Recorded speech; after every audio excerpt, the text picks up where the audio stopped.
اعوذ باللہ من الشیطان الرجیم۔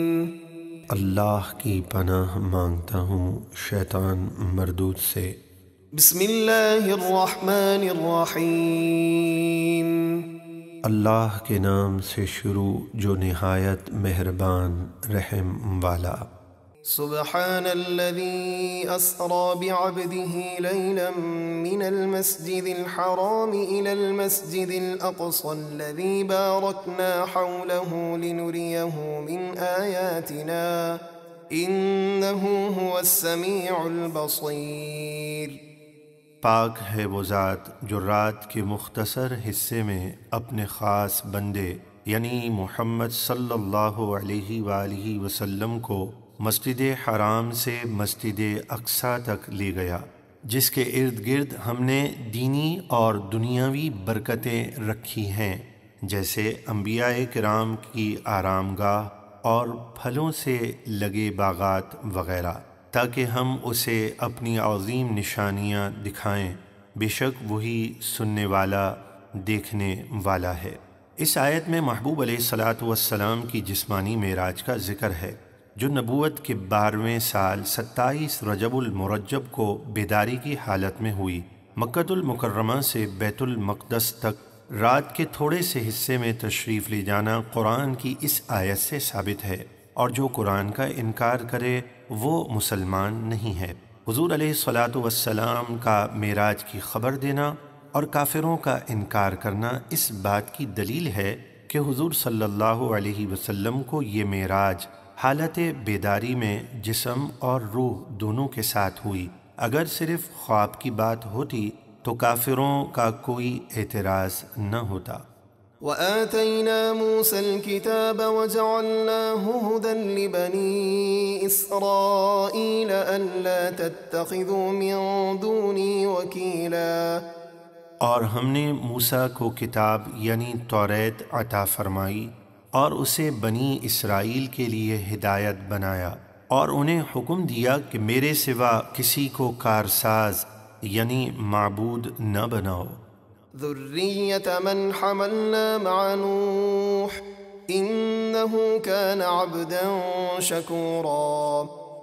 اے ان لوگوں کی اولاد جنہیں ہم نے نوح کے ساتھ کشتی میں سوار کیا، بے شک نوح بڑے شکر گزار بندے تھے۔ وَقَضَيْنَا إِلَى بَنِي إِسْرَائِيلَ فِي الْكِتَابِ لَتُفْسِدُنَّ فِي الْأَرْضِ مَرَّتَيْنِ وَلَتَعْلُنَّ عُلُوًّا كَبِيرًا۔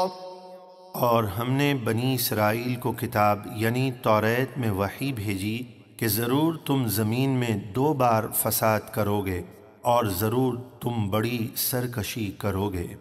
فَإِذَا جَاءَ وَعْدُ أُولَاهُمَا بَعَثْنَا عَلَيْكُمْ عِبَادًا لَنَا أُولِي بَأْسٍ شَدِيدٍ فَجَاسُوا خِلَالَ الدِّيَارِ وَكَانَ وَعْدًا مَفْعُولًا۔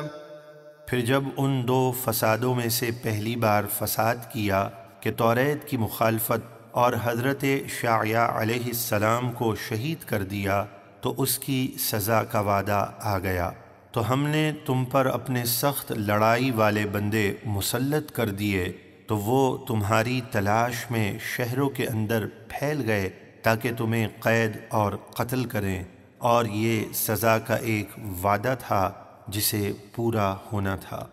ثم رددنا لكم الكرة عليهم وأمددناكم بأموال وبنين وجعلناكم أكثر نفيرا۔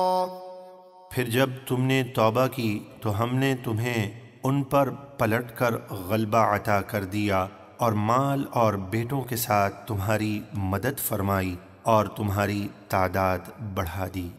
ان احسنتم احسنتم لانفسكم وان اسأتم فلها فاذا جاء وعد الاخرة ليسوءوا وجوهكم وليدخلوا المسجد كما دخلوه اول مرة وليتبروا ما علوا تتبيرا۔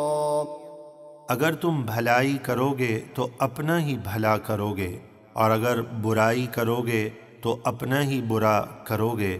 پھر جب دوسری بار کا وعدہ آیا اور تم نے پھر فساد کیا اور نبیوں کو شہید کیا تو ہم نے اہل فارس اور روم کو تم پر مسلط کر دیا تاکہ وہ تمہارے چہرے بگاڑ دیں اور مسجد یعنی بیت المقدس میں داخل ہوں جیسے پہلی بار اس میں داخل ہوئے تھے، اور اس کو ویران کر دیا تھا، اور جس چیز پر قابو پائیں اس کو تباہ اور برباد کر دیں۔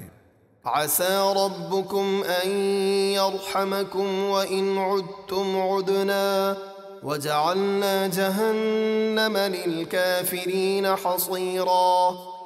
اگر تم توبہ کرو تو عنقریب تمہارا رب تم پر رحم فرمائے گا، اور اگر تم نے پھر شرارت کی تو ہم پھر عذاب دیں گے، اور ہم نے جہنم کو کافروں کا قید خانہ بنایا ہے۔ إن هذا القرآن يهدي للتي هي أقوم ويبشر المؤمنين الذين يعملون الصالحات أن لهم أجرا كبيرا۔ بے شک یہ قرآن وہ راہ دکھاتا ہے جو سب سے سیدھی ہے، اور خوشخبری سناتا ہے ایمان والوں کو جو نیک کام کرتے ہیں کہ ان کے لیے بڑا ثواب ہے۔ وَأَنَّ الَّذِينَ لَا يُؤْمِنُونَ بِالْآخِرَةِ أَعْتَدْنَا لَهُمْ عَذَابًا أَلِيمًا۔ اور یہ خبر دیتا ہے کہ جو لوگ آخرت پر ایمان نہیں لاتے ہم نے ان کے لیے دردناک عذاب تیار کر رکھا ہے۔